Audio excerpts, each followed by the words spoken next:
ప్రజానీకానికి ఆ హృదయపూర్వక అభివందనాలు. మీ ఆదరణతో ఇంతకాలం మా నాటక సమాజం విజయవంతంగా సాగుతున్నందుకు మీకు మా ధన్యవాదాలు.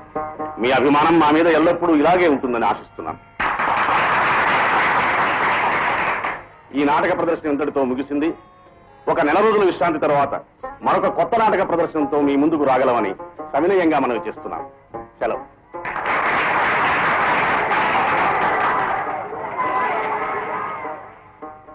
Radha, congratulations Radha, hearty congratulations. Thank you. ఏమిటండి ఇదంతా? మీ మీద నాకున్న అభిమానానికి అనురాగానికి ఇదొక కానుక. మీరు భలేవారే. ఈ కానుక మేము అనుభవించేదంతా మీరిచ్చిందేగా.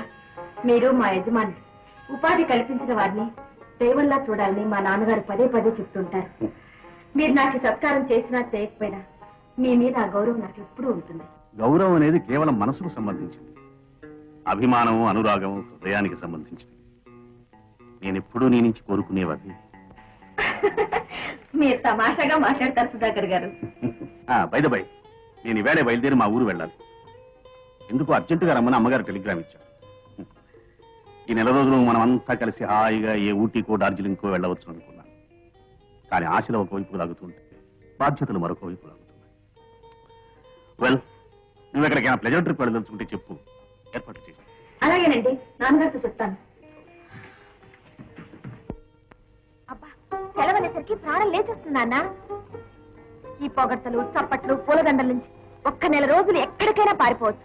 నాన్న, ఈసారి చాలా దూర ప్రదేశాలకు వెళ్ళిపోదా నాన్న? మరి ఎక్కడికి వెళదాం? కులు.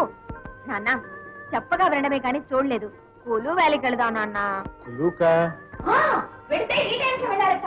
చుట్టూ మంచు కొండలు, చల్లటి గాలి, దూరంగా కనిపించే లోయలు, చాలా బాగుంటుందట. ఇక్కడ ఎండల్లో మండిపోయే మనకి అక్కడ చాలా హాయిగా ఉంటుందట నాన్న. నాన్న వెళదాం నాన్న. అలాగేనమ్మా, నీ మాట ఇప్పుడు కాదమ్మా. థ్యాంక్ యూ నాన్న. సరేనమ్మా, నేను కావాల్సిన ఏర్పాట్లన్నీ చూస్తాను. నువ్వు ముందు వెళ్ళిపో. మన ఊరు వెళ్ళి పనులన్నీ చూసుకుని నేను తర్వాత వస్తాను. అలాగే.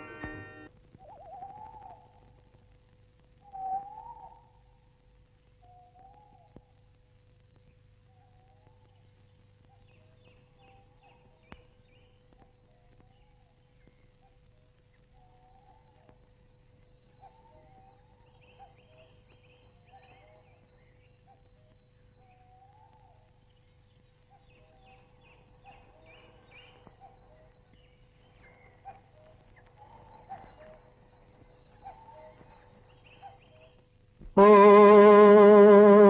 ప్రియతమా.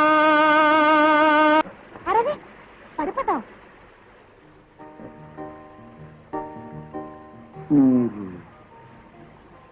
నేనా? నేను నీలాంటి మనిషిని కాదు, ఆకాశాన్ని నుంచి దిగి వచ్చిన దేవత అనుకున్నాను. ఏ దేవతైనా నీ పాట వినుంటే ఆకాశం నుంచి తప్పకుండా దిగి వచ్చేది. ఇంతకీ నువ్వు ఎదురు చూస్తే ఆ దేవత ఎవరు? మీరంటున్నది ఏమిటో? అదే, నువ్వు పాట పాడి పిలుస్తున్నావుగా. అబ్బే, ఏదో పిచ్చి పాట అమ్మగారు. ఏమీ తోచనప్పుడు పాడుకుంటుంటాను. పాడుకుంటేనే కానీ నాకేమీ తోచదు. నువ్వు పాడుకుంటావు సరే, తీరా నీ పిలుపు విని ఆ దేవత దిగి వస్తే నువ్వు గుర్తుపట్టగలవా మరి? ఎలా? భలేవరే, నా పాట వినొచ్చేది నా దేవత కాక మరి ఎవరుంటారు? తమాషాగా ఉంది. నీ పేరు? గోపయ్య. ఏ పేరు బాగాలేదా? ఇంత బాగుంటుందనుకోలేదు. అందమైన వాతావరణం, చేతిలో వేణువు, గొంతులో మాధుర్యం. నువ్వు నిజంగా గోపయ్యవే. అయితే నీ దేవతే వచ్చి నీ కళ్ళ ముందు నిలబడుతుందంటావు. ఎందుకు దిగిరాదమ్మగారు? ఒళ్ళంతా కళ్ళు చేసుకుని మనసంతా మాట చేసుకుని పిలిస్తే ఒక దేవత ఏమిటమ్మగారు? ఆ దేవుడే దిగి రావాలి. నువ్వు పెద్ద ఫిలాసఫర్ లాగున్నావే.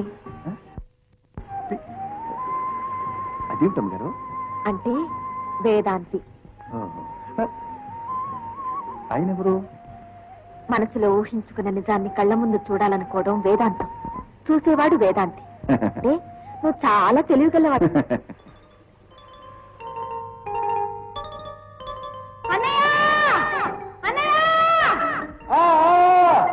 వచ్చే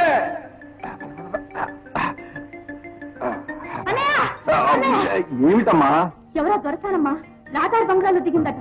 దేవుడయ్య తాత వచ్చి చెప్పాడు 2 పుట్ల 2 సేరు పాలు కావాలట.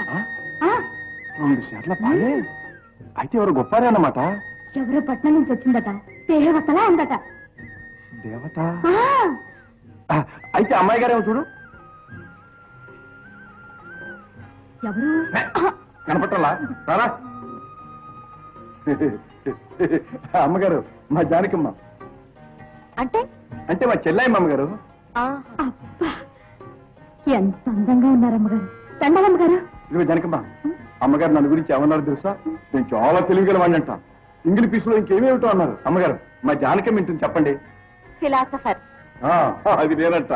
తెలిసిందా? Very good. అమ్మగారు అమ్మగారు మా జానకమ్మకి ఇంగ్లీష్ బాగా వచ్చు అమ్మగారు.